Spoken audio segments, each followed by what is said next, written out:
Why, hello the internet. My, you are looking fabulous today. Have you been working out?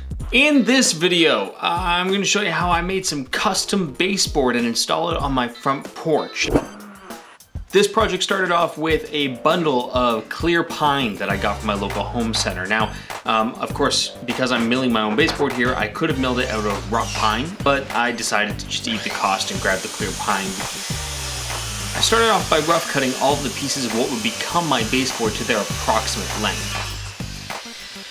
Now the boards that I bought are 8 feet long, and one of the spans baseboard that I need is 11 feet 7 inches long. So I'm gonna compose 1.5 of these boards into a single 12-foot board. And I'm gonna do that by cutting a 4.5-foot chunk off of one of my boards and then doing a 6-inch half flap to join the two boards together. Now normally I would do a half lap at the table saw. I'd put in a dado blade and I would do a bunch of passes to create the half lap.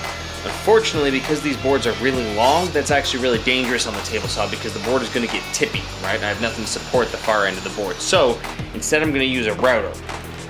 I got a bit of a problem here. I've created an island in the middle. Shit.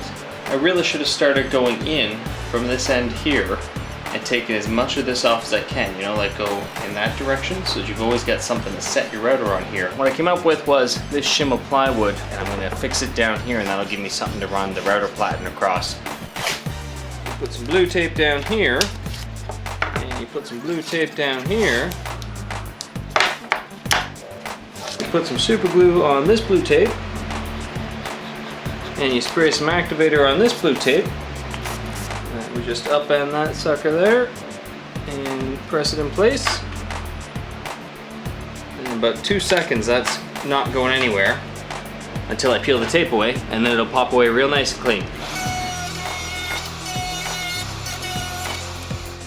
And when we're done, peel that up, peel that up. Beautiful. Now, aside from this little dig here, that's not too bad. And now that we know about that problem area, the next one should go much faster.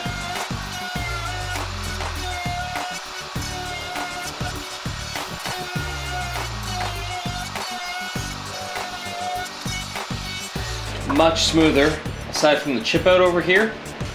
Otherwise though, much nicer surface. To tie the two pieces together, I use a liberal amount of water-resistant wood glue. After all, this is going to be outdoors where it's presumably going to get kind of wet, even though I'm going to paint and caulk around it. After the glue had dried in the clamps for 24 hours, I was able to clean up the mess that I made while routing this joinery with a little bit of wood pipe. So by this point in the project, I've got all of the baseboard pieces cut to rough length, and it's about time to start milling them into, you know, something that's not just a rectangular prism. For this step, I used a trim router that was fitted with a beading router bit. Now, a beading bit is kind of like a roundover bit in the sense that it creates a wide rounded corner, but it leaves a bead, a little rectangular stripe along the top and the bottom of the roundover that I think looks really classy and adds a nice little bit of detail to the edge.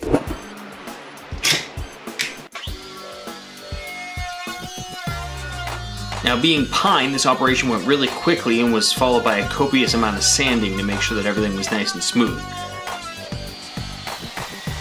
I used a palm sander and a couple of grits to get the board smooth, and then I used a combination of sandpaper and sanding sponges to get the rounded over edge to my liking.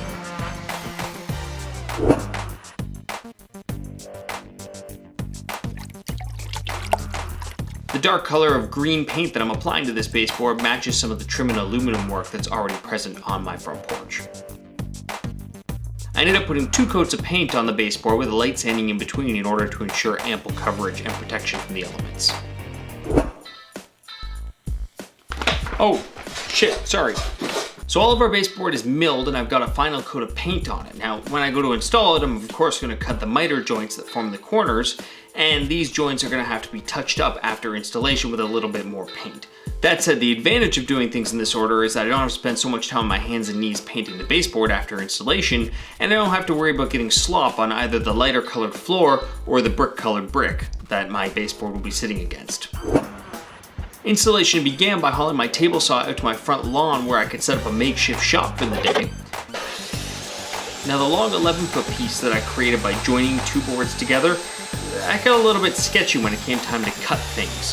I had my wife come out and help me push this thing through the table saw, but even so, when you're dealing with a board this long going through a table saw, it's really easy for one side to get ahead of the other, and then you can have problems where you jam the wood up against the blade and cause kickback. Frankly, this is the type of job that a miter saw excels at, but I don't have one, so maybe this is an excuse for me to buy one in the future. It would certainly be a safer and more convenient way to make cuts like this. Now, by its very nature, cuts like this are a little bit of trial and error. You want to kind of sneak up on them, because nothing is worse than having prepared these long pieces of board only to have yourself cut them too short. With all the pieces dry fit, it was time to affix them to the wall. This is a construction adhesive that comes in a caulking tube, and it's got a couple of great properties. One, it's water resistant. Two, it's got a very long open time, so it's not likely to go off while I'm futzing with the fit. While the adhesive set up, I clamped the longer stretches in place by placing a 2x4 that was cut to the exact width of the porch between the two baseboards on either side of the space. This is an idea that I picked up from a contractor that lives on my block, and it was way more elegant and easy to execute than trying to use some sort of physical tie back in addition to the adhesive. Now, to my eye, baseboard isn't finished until it's got quarter round along the bottom where the baseboard meets the floor. This is especially helpful in my case because, as in a lot of places in my house, nothing is quite square or flat. So my baseboard doesn't exactly meet the floor of the porch because the floor of the porch isn't perfectly flat across its entire span. As a final step in this lengthy installation process, I went around the top edge of my baseboard with a little bit of translucent outdoor caulking.